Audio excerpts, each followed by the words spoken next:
Hello, hello, and welcome back to Shatter Our Souls with Novaria. And today we are continuing the Deathless challenge of Borderlands 1's DLC. Today we are starting Claptrap's Robo Revolution.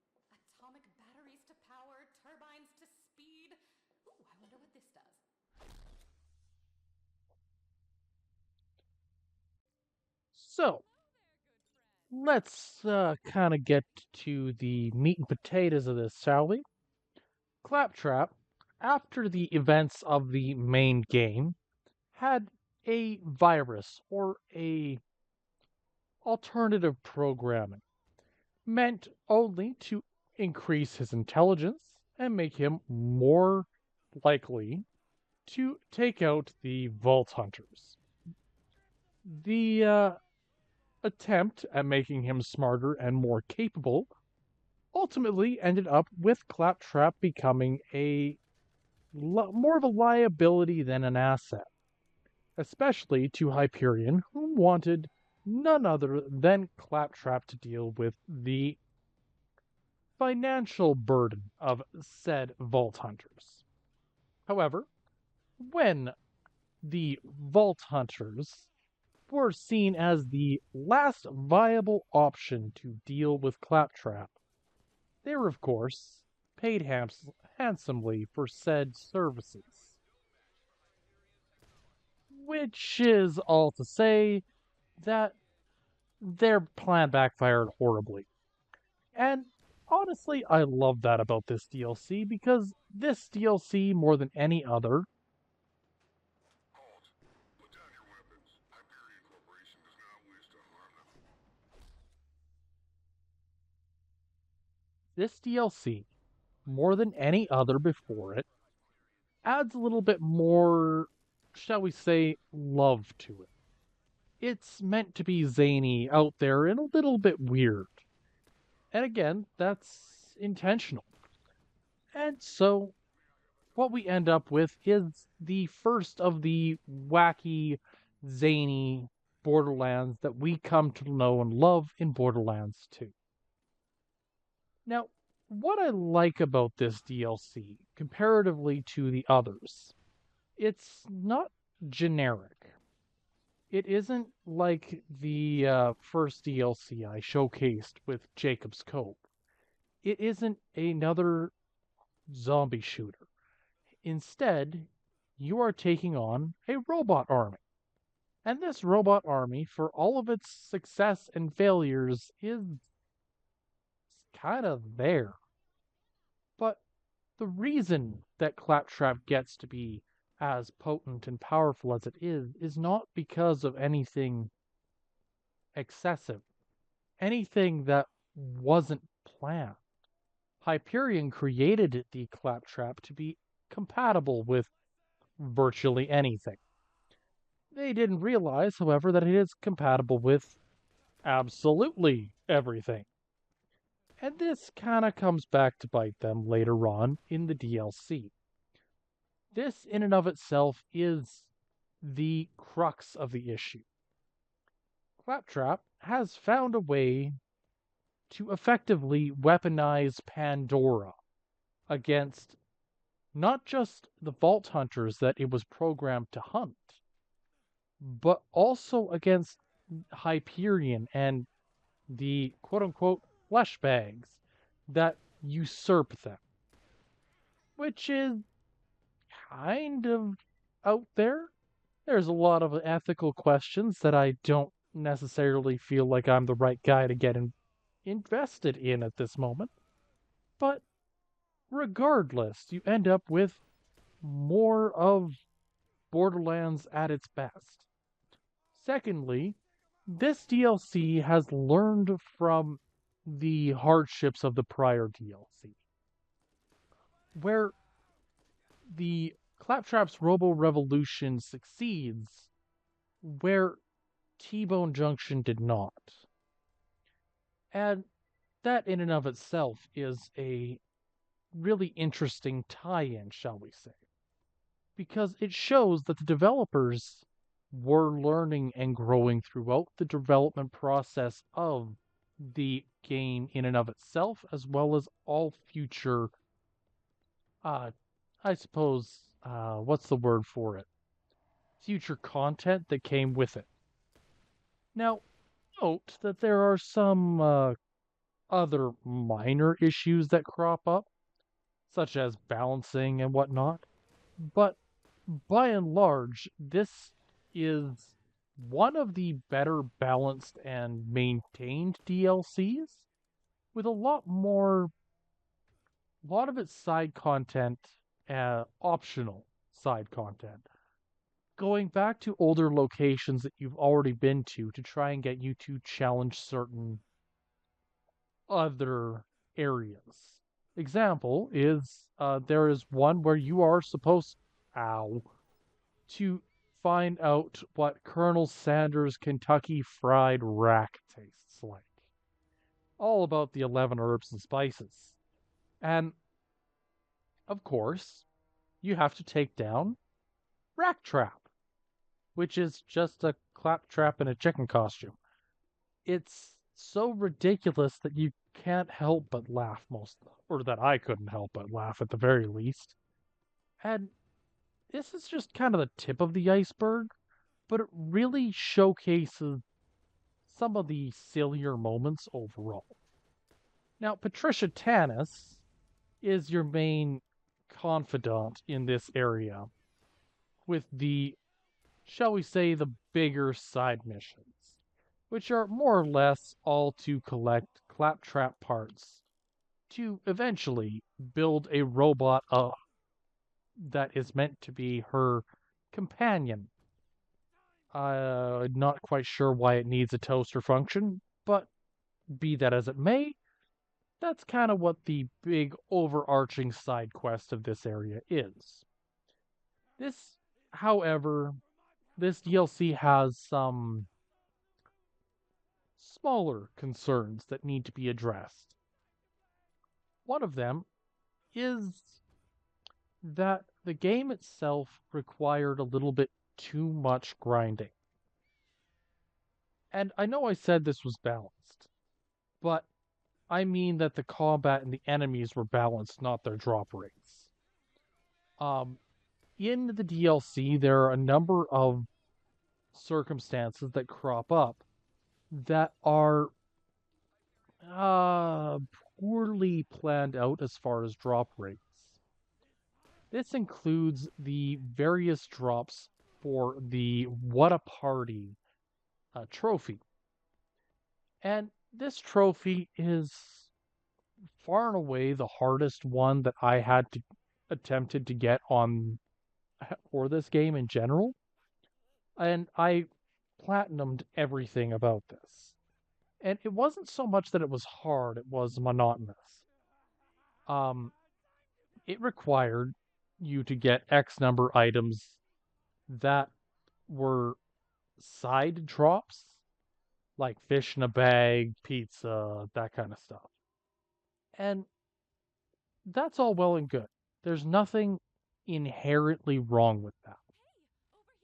But their drop rates made certain items hard to manage with bigger tasks, shall we say.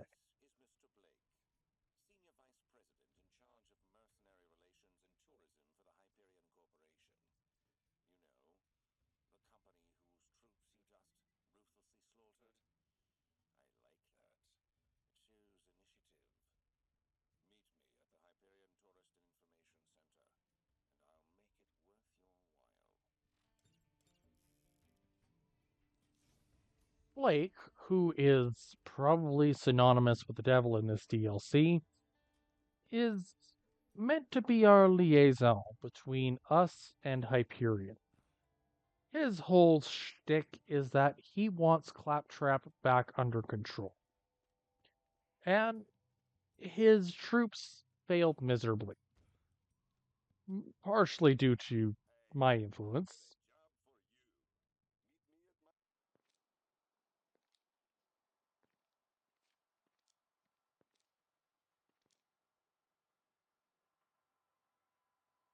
Well, if it isn't our little band of corporate raiders.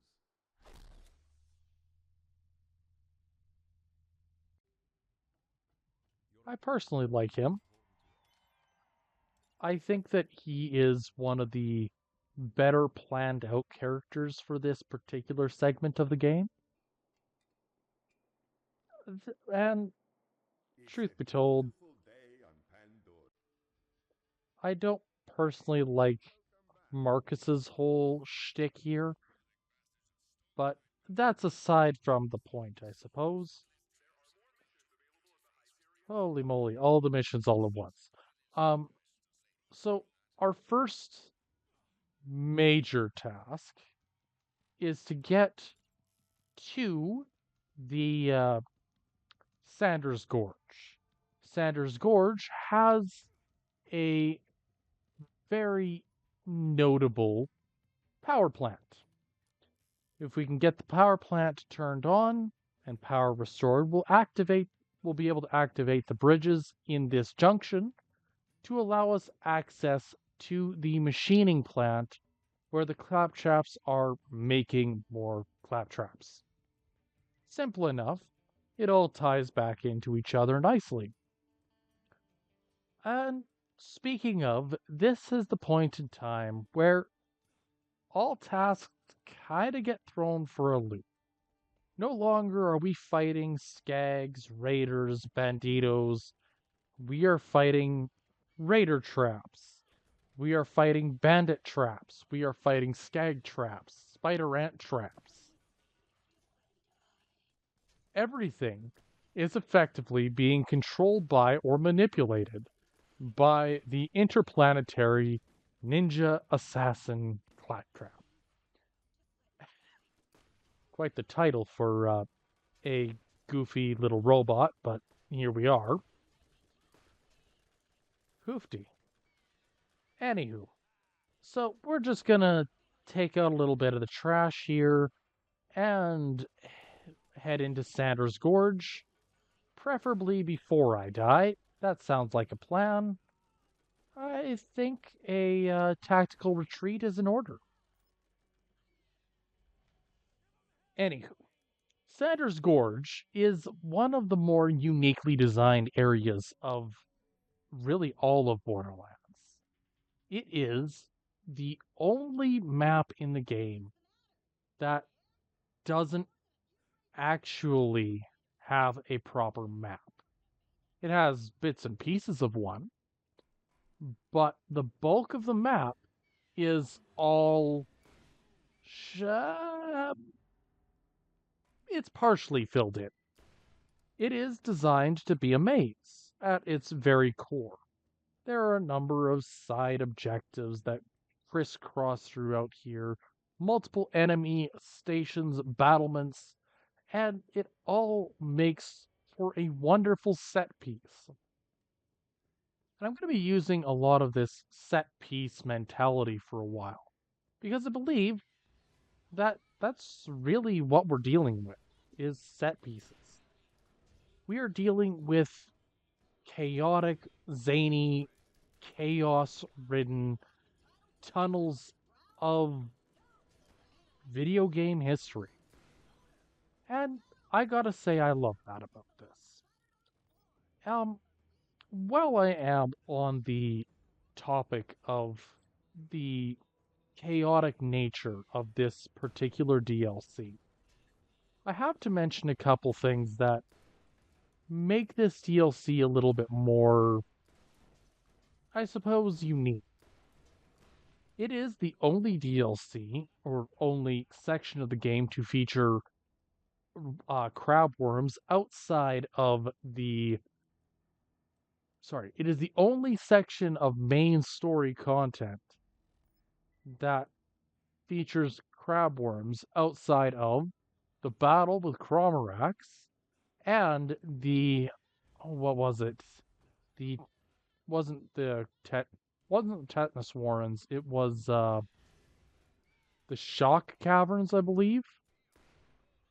Um, but this is effectively the first time you actually run into them in massive span of time. The point where I forgot they actually existed when I first came back here. And That's kind of a shame, but also I think it makes sense that they'd bring these enemies back in full force in the later DLCs. Holy smokes. I completely forgot that how chaotic this gets. Anywho, the goal, of course, is to end up right here, the power plant. Now, I'll be honest, I'm not entirely sure how this power plant works, or really anything about it, but I do know it has a button to press. And press the button we shall. One thing I will mention about my current loadout is that I'm currently holding a specialty T or legendary weapon, not for its firepower. I want to make that very clear. It's never meant to be for its firepower. It is one of very few weapons that has a ammo regeneration perk on it, which allows it to be more viable in long running battles. Effectively, if you can hold your ground, you can hold your ground forever. But the problem is that a weak gun can only do so much. And while I'd love to say that infinite ammunition was used properly, it really isn't. So I use it in between combat, or intending to use it, in between combat encounters as a means of regenerating my ammunition for the use in a later weapon, or for my primary weapon, the Gearbox Violence. Now, the Gearbox Violence is just what it is. Um, there are, if I recall, three Gearbox weapons in the original Borderlands. Please don't quote me, I could be wrong. But one of them is, I believe, the Headhunter, which is a semi-automatic three shot burst assault rifle. The second is the Violence, which is comes in either a 2 to 4 shot variant revolver, and the third, if I recall, is something like the Hive Mind or something, and acts as a and is a rocket launcher. I'm back. Wait, I'm back? Damn it. Hello, Nox Trap. Now, General Knox, at the end of his specified DLC, fell like a sack of bricks, and Claptrap decided that he could potentially update and upgrade General Knox to make him more powerful, more compatible with his alternative creatures.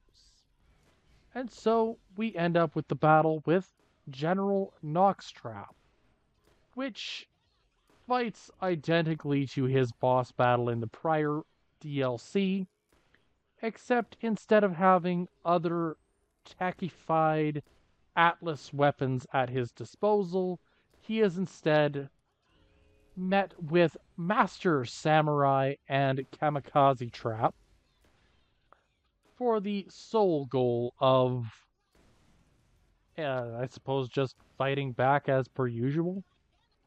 He's kind of just there.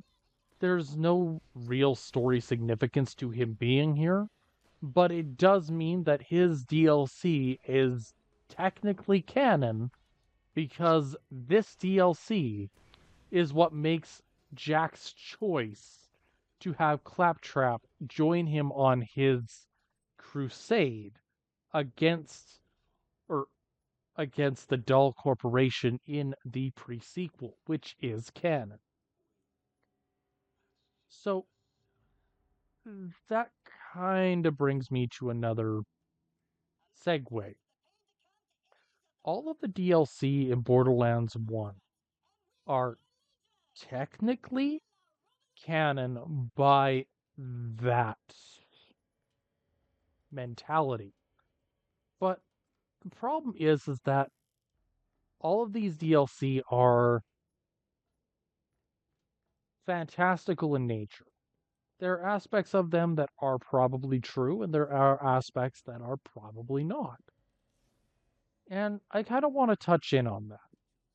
Unlike other games like Call of Duty, like, um, oh, I don't know, Call of Duty, Battlefield, etc., etc., etc., there are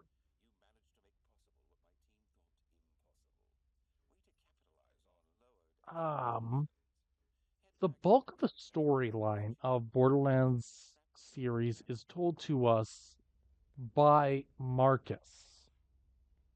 And I believe that this is an intentional choice. Marcus acts as the voice of the franchise in a way. And so some embellishment is going to happen. His side quests and stories get more fantastical over time. And I don't believe this, and I believe that this is kind of how the game gets to be as chaotic, as funny as it does later on throughout the franchise. Marcus is telling a story to someone, probably a child, a niece, nephew, whatnot, with the intent of being entertaining. Why he'd be telling a story about, guns and this, I'm not sure, but he is a munitions expert and a gun salesman at heart, so that likely makes sense. It's just why I'm saying niece or nephew, probably not his own kid. But why I bring this up and why I'm mentioning it as a statement is because technically, Dr. Ned and his DLC likely didn't happen. We have no evidence in any other main story content throughout the rest of the franchise as a whole to suggest that the DLC was canon, except for Dr. Ned showing up here. And the reason why I think that is such a interesting point is because there are statements that come across in the I want to say it was in the Borderlands 2 DLCs. There was a instance of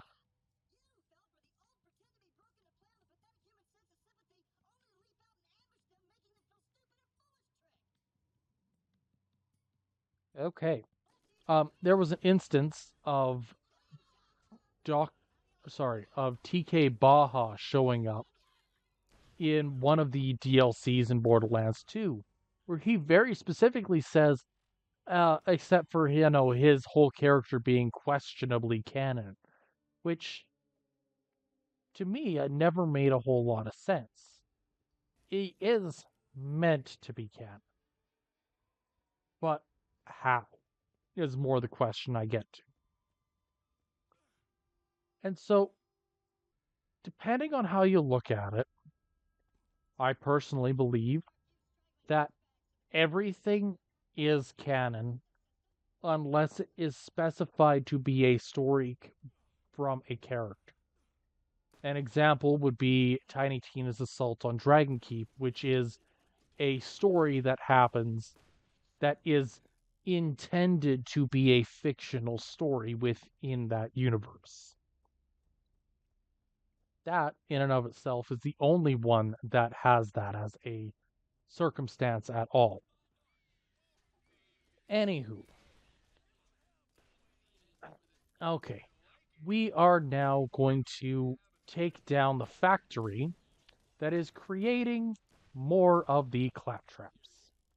And this factory, for all intents and purposes, is the bread and butter of Claptrap's operation. The more we battle against Claptrap, it really won't make much of a difference.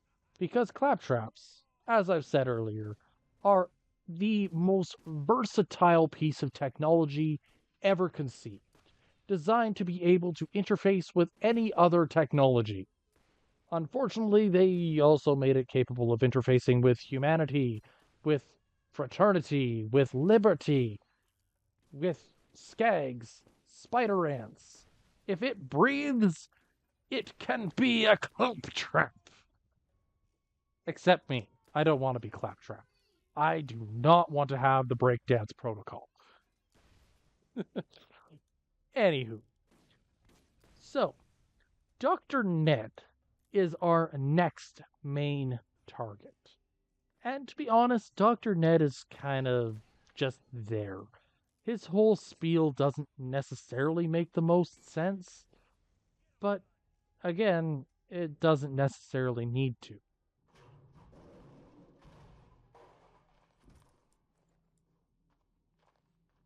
Damn it, Claptrap. I'm a doctor, not a mechanic. Hello, Dr. Ned Trap. Not sure why you fell in the garbage. But we'll give you a little bit of a rest, okay?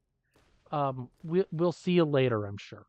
At least if what happened in the prior DLC is actually canon, we'll find out.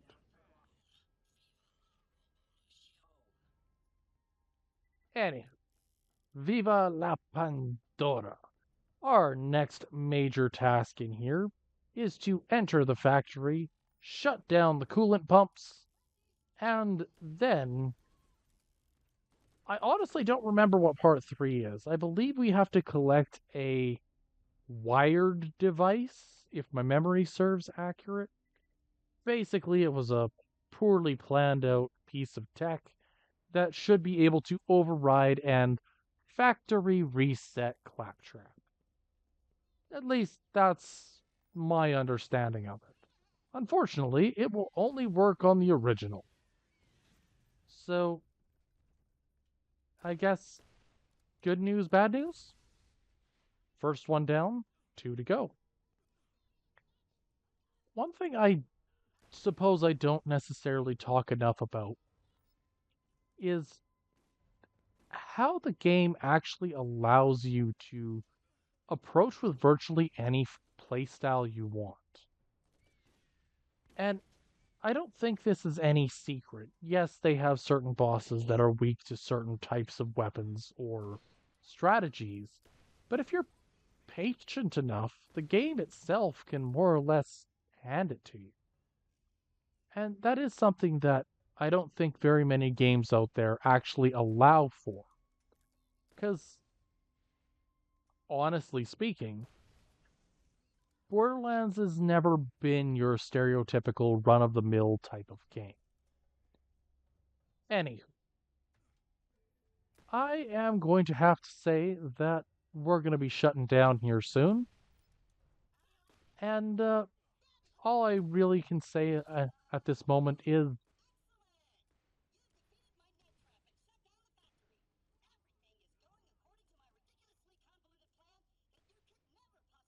uh-huh. If you like what you see, drop a like, leave subscribe. We'll catch you next time.